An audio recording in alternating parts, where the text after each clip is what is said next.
ദുനിയാവിൽ എന്തെല്ലാം സാധനങ്ങളുണ്ടോ അതെല്ലാം ഇവിടെ ഉപ്പിലിട്ട് നമുക്ക് കിട്ടും. അപ്പോൾ ഗൈസ്, കോഴിക്കോട് ഷൂട്ടുമായിട്ട് എത്തിയ ഞാൻ മക്കാമിലെത്തിയിരിക്കുകയാണ്. സ്വാതന്ത്ര്യ സമരത്തിൻ്റെ ഓർമ്മകളും കോഴിക്കോട് നഗരത്തിൻ്റെ സാംസ്കാരിക ചരിത്രവും ഒരുമിച്ച് പറയുന്ന ഒരു പ്രത്യേക ഇടമാണ് നമ്മുടെ ഈ ഒരു ഫ്രീഡം സ്ക്വയർ.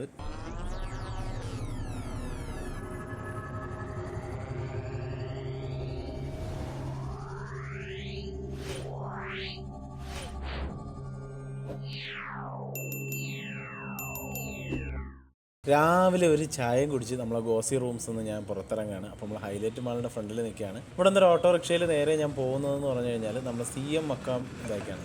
അപ്പോൾ നമ്മുടെ കോഴിക്കോടിൻ്റെ 2ാമത്തെ ദിവസമാണെന്ന്. അപ്പോൾ പുതിയൊരു വ്ളോഗിലേക്ക് എല്ലാവർക്കും സ്വാഗതം. അപ്പം ഇന്ന് നമ്മൾ CM മക്കാമിൽ പോകുന്നതും അത് കഴിഞ്ഞ് നമുക്ക് ബീച്ചിലേക്ക് പോകാനാണ് ഞാൻ ഇന്ന് പ്ലാൻ ചെയ്തിരിക്കുന്നത്. അപ്പോൾ എന്തായാലും CM മക്കാമിലെത്തി. ഇവിടെ നിൽക്കുമ്പോഴത്തേക്കും ഇതാണ് അവസ്ഥ. ഇവിടെ തിരക്കൊന്നുമില്ലെന്ന്, ഇന്നെന്തോ തിരക്ക് കുറവുണ്ട്.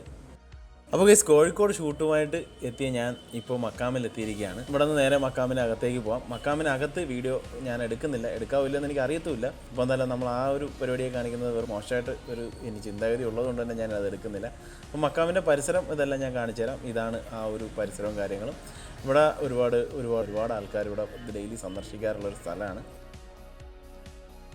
ഞാൻ എൻ്റെ സന്ദർശനം എല്ലാം കഴിഞ്ഞ് ജസ്റ്റ് ഒന്ന് ഇവിടെ എല്ലാവരും കിടന്ന് ഉറങ്ങുന്ന സ്ഥലമുണ്ട്, കുറച്ച് കിടന്ന് റെസ്റ്റ് എടുക്കാനായിട്ട്. ആ ഒരു ഏരിയയിലേക്ക് ഞാൻ വന്ന് ഞാനും കുറച്ച് നേരം ഒന്ന് കിടന്ന് അതിനുശേഷം നേരെ ഞാൻ അവിടെ നിന്ന് എൻ്റെ യാത്ര വീണ്ടും കോഴിക്കോട് ബീച്ചിലേക്ക് തിരിച്ചു വരികയാണ്. ഇപ്പോൾ നമ്മൾ എത്തിയിരിക്കുന്നതെന്ന് പറഞ്ഞാൽ കോഴിക്കോട് ബീച്ചിനടുത്തുള്ള ഫ്രീഡം സ്ക്വയറിലാണ്. സ്വാതന്ത്ര്യ സമരത്തിൻ്റെ ഓർമ്മകളും കോഴിക്കോട് നഗരത്തിൻ്റെ സാംസ്കാരിക ചരിത്രവും ഒരുമിച്ച് പറയുന്ന ഒരു പ്രത്യേക ഇടമാണ് നമ്മുടെ ഈ ഒരു ഫ്രീഡം സ്ക്വയർ. ഇന്ന് നാട്ടുകാരും സഞ്ചാരികളും ഒത്തുചേരുന്ന കോഴിക്കോട് ബീച്ചിൻ്റെ പ്രധാന ലാൻഡ്മാർക്കിലൊന്നാണ് നമ്മുടെ ഈ ഒരു ഫ്രീഡം സ്ക്വയർ എന്ന് പറയുന്നത്. കോഴിക്കോട് നഗരത്തിൻ്റെ സാംസ്കാരിക ജീവിതം ഓർമ്മിപ്പിക്കുന്ന രീതിയിലാണ് ഈ രൂപകൽപ്പന ചെയ്തിരിക്കുന്നത്. ഇവിടെ നിന്ന് കഴിഞ്ഞാൽ നമുക്ക് കോഴിക്കോടിൻ്റെ പഴയ ബീച്ചും കാണാനായിട്ട് സാധിക്കും. ഇവിടെ നിന്ന് ഞാൻ നേരെ ഇറങ്ങിയത് ബീച്ചിലേക്കാണ്. അപ്പം കോഴിക്കോട് ബീച്ചിൽ വന്നു കഴിഞ്ഞാൽ ഇവിടുത്തെ ചെറിയ ചെറിയ കടകളിൽ നമുക്ക് കിട്ടുന്ന കുറച്ച് സാധനങ്ങളുണ്ട് കഴിക്കാനായിട്ട്. അതായത് ഐസരുതി, അങ്ങനെ കുറേ കല്ലുമ്മക്കായ, അതുപോലുള്ള കുറേ സംഭവങ്ങൾ, ഉപ്പിലിട്ട ഐറ്റംസ്. അതായത് ഈ ദുനിയാവിൽ എന്തെല്ലാം സാധനങ്ങളുണ്ടോ അതെല്ലാം ഇവിടെ ഉപ്പിലിട്ട് നമുക്ക് കിട്ടും. അങ്ങനെ ഒരു വെറൈറ്റി ടേസ്റ്റും ആസ്വദിച്ച് നമുക്ക് കോഴിക്കോട് ബീച്ച് ആസ്വദിക്കാൻ പറ്റുന്ന ഒരു ഭയങ്കര ഇതാണ്. അങ്ങനെ ഞാനത് ഐസരുതിയും മേടിച്ച് അതും കഴിച്ചുകൊണ്ട് ഇങ്ങനെ ബീച്ചിൻ്റെ സൗന്ദര്യം ആസ്വദിച്ച് ഇങ്ങനെ പോകാമെന്ന് കരുതിയിരിക്കുകയാണ്.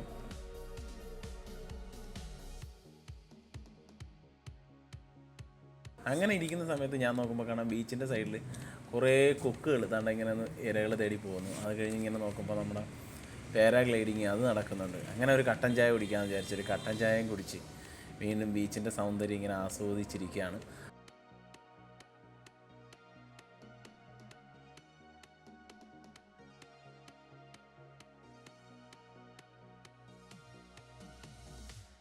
അപ്പോൾ ഇന്നത്തെ നമ്മുടെ വീഡിയോയിൽ ഇത്ര കാര്യങ്ങളാണ് ഉൾപ്പെടുത്തിയിരിക്കുന്നത്. കോഴിക്കോടിൻ്റെ ഒരു വീഡിയോ കൂടെ നമുക്ക് ചെയ്യണമെന്നുണ്ട്. അതായത് നമ്മുടെ ഗുജറാത്തി സ്ട്രീറ്റ്. അത് ഞാൻ ഇന്നേ വരെ കോഴിക്കോട് വന്നിട്ട് ഞാൻ പോയിട്ടുമില്ല, ഒന്നുമില്ല. ഒരുപാട് പേരുടെ റീൽസും കാര്യങ്ങളിലെ കണ്ട ഒരു സ്ഥലമാണ്. അപ്പോൾ അവിടെ പോകുന്ന ഒരു വീഡിയോ നമുക്ക് അടുത്തൊരു എപ്പിസോഡായിട്ട് കാണാം. അപ്പം ഇതുവരെ ചാനൽ സബ്സ്ക്രൈബ് ചെയ്യാത്ത ആരെങ്കിലും ഉണ്ടെങ്കിൽ ഒന്ന് സബ്സ്ക്രൈബ് ചെയ്ത് വയ്ക്കുക. നമുക്ക് അടുത്തൊരു വീഡിയോ ആയിട്ട് കാണുന്നതായിരിക്കും. ബൈ.